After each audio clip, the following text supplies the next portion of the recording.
Hello everyone. Welcome to SV Union High School and Junior College. All the 7th standard students are welcome to my YouTube channel. So students, let's see what we are going to study in this video. Students, this is the page cover of our English textbook. As you can see, there are beautiful butterflies who is collecting nectar, or we can even say who is collecting information from the books. So you must have understood that we are going to study about the new poem which is related to this butterfly. So let's have a look what is this butterfly or what is this poem telling us or explaining us. In the textbook, page number 35, the poem How Dot the Little Busy Bee was written by Isaac Watts. And the next poem, that is a parody, which is written by Lewis Carroll. So we are going to read this poem and let's see what is the poet trying to explain us through this short poem. So let's start with this poem, How Dot the Little Busy Bee, which was written by Isaac Watts. Isaac Watts was born on 17 July 1674 in United Kingdom in Southampton. He expired unfortunately on 25th November 1748 in London, that is in UK. Now students, let's see some of his notable work. Isaac Watts was an English Christian minister, hymn writer, theologian and logician. He was a prolific and popular hymn writer and is credited with some 750 hymns. He is recognized as the godfather of English hymnody. So students, let's start with this beautiful poem of How Dot the Little Busy Bee. So, shall we start? Let's start reading. How Dot the little busy bee improve each shining hour and gather honey all the day from every opening flower. Second stanza. How skillfully she builds her cell, how neat she spreads her wax, and labor hard to store it well with the sweet food she makes. Now I request all my dear students to read this poem for 2 minutes silently so that you will able to understand what is given in this short poem, what is the poet trying to convey from this message.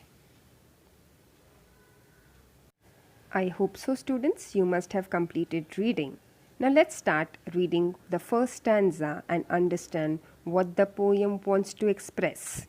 How Dot the little busy bee improve each shining hour and gather honey all the day from every opening flower.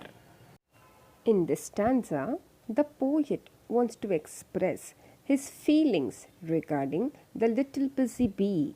He wants to tell about the bee who is always busy and works even harder as the day goes by. She is gathering honey from flower to flower. The poet also wonders as to how the little honey bee is so busy, how it becomes more energetic and works even harder as the day goes by. He also wonders how it is able to gather honey all the day long, moving from flower to flower. Now students, let's see the difficult words from this stanza. The difficult word is dot, that means does, which is in the form of Old English. Second, shining hour, which means daytime or when the sun is shining. The third one is gather, which means collect. Now students, let's see the second stanza. How skillfully she builds her cell, how neat she spreads her wax, and labors hard to store it well with the sweet food she makes. So, what is this stanza telling us? The poet tells us that the female honey bee skillfully builds the cells inside the honeycomb. She neatly spreads the wax, makes honey from the nectar, and works hard to store it well. The poet tells us the female honeybee skillfully builds the cell inside the honeycomb. She neatly spreads the wax, makes honey from the nectar, and works hard to store it well. This was the summary of the second stanza. Now, students, let's see the difficult words from this stanza. The difficult words are skillfully, which means with skill, or you can even write as cleverly. Cell, a small compartment. Neat, well ordered. Spread, which means set, and wax is a yellow substance. Now let's see the next meaning. Labors hard means work hard, or we can even write as physical work, while sweet food means honey only for this particular stanza. Now students, let's have a quick look for the paraphrase from this poem, How Doth the Little Busy Bee. The poet says that the busy bee collects honey all day long from every bird that has begun to bloom. It keeps improving as time passes. The bee then skillfully builds her cell, which is like a compartment in the honeycomb. She spreads the wax neatly and works hard to store it with the sweet food that she prepares. Now students, just go to this paraphrase, and I hope so you must have understood this particular poem. Now let's look the next poem, that is How Doth the Little Crocodile, which is written by Lewis Carroll. A parody. How doth the little crocodile improve his shining tail and pour the waters of the Nile on every golden scale. How cheerfully he seems to grin, how neatly spreads his claws and welcomes little fishes in with gently smiling jaws. Now, all my dear students, you are requested to read this poem and try to understand what actually the poet wants to convey the message. I hope so, students, you are reading the poem. Now, let's understand what is the meaning which is called as a parody. Do you know about it? If no, then have a look. What is parody? A parody is a playful comic imitation or copy of a writer's style, which is almost like a verbal cartoon. The poet Lewis Carroll has written this parody to add humor in the story. He has painted a light-hearted description of a dangerous creature, the crocodile. The title itself renders humor as he calls the crocodile little. So I hope so, students, you must have understood what is the meaning of parody. Now let's have a look of the poem.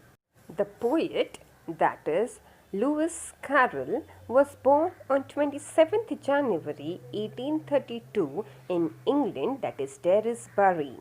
He unfortunately expired on 14th January 1898 in England, that is in Guildford. So students, let's have a look about his notable works. You might be excited to know, my dear students, the famous story Alice in Wonderland was written by this famous writer. Through the Looking Glass is the another one, and The Hunting of the Snarky. These are the few notable works of Lewis Carroll. Let me add some few more about this famous poet Lewis Carroll. Lewis Carroll was an author, an illustrator, poet, mathematician, photographer, teacher, and inventor. Now students, let's start with this poem. How doth the little crocodile improve his shining tail and pour the waters of the Nile on every golden scale. Here the poet is talking about the crocodile that lives in the river Nile. He tells us that the crocodile improves his looks by pouring water on his body, which makes it shine, and the scales appear golden under the rays of the sun. This will make him look very attractive to the fishes that he wants to prey on. Prey on means to catch. Now let's start with the glossary. Parody, which means a playful comical poem. The next word is improve, means to make or become better. Third, shining, which means giving out or reflecting bright light. Nile means the name of a river in Eastern Africa. Golden, that means colored or shining like gold. Scale, which is small and thin, and flat plates that protect the skin of a fish or reptiles. Students, let's start with the next stanza. How cheerfully he seems to grin, how neatly spreads his claws, and welcome little fishes in with gently smiling jaws. The poet wants to explain us that the crocodile cheerfully grins and smiles, but his smile is a mask he puts to hide his real intention of attracting the fishes. Behind the fake smile is a beast, neatly spreading his claws, all the while lurking and waiting for an opportunity to strike at the innocent little fishes that may come to exchange pleasantries with him. So the poet wants to explain in simple words that keep yourself away from bad intended people. Don't attract towards fake smile. Let's have a look about the quick paraphrase of a parody. The little crocodile makes his shining tail look better. He pours the water of the river Nile on his golden scales. He grins cheerfully and spreads his claws neatly. He welcomes the little fishes into his jaws, which seem to be smiling gently. Now students, let's have a look for the difficult words. Grin, which means smile broadly. The second one is cheerfully, which means happily. Grin, which means smile, or we can even say giving a big smile showing one's teeth. Claws, it is the toes of animals, or we can even say curved and pointed hard nails. Jaws, which means mouth. Or in other words, we can say the upper and lower part of a mouth that have teeth. So students, let's have a conclusion of both the poems, How Doth the Little Busy Bee, and second one, Parody. The poet is warning us to be very careful while dealing with others and not getting carried away by their sweet smile or attractive looks. The message from the poem that the bee and the crocodile both are not gentle. The bee can sting and the crocodile can bite. However, the bee is hard working and useful, whereas the crocodile is lazy and dangerous. So students, here in this slide we will be showing you about the rhyming scheme from the first poem and from the second poem. You all are requested to write the rhyming scheme in your classwork book and complete your notes. Now students, you will be writing the homework, that is evaluation, in the classwork book. Fill in the blanks, then answer the following in one sentence and few of the grammar sentences. Answer in brief. Thank you everyone.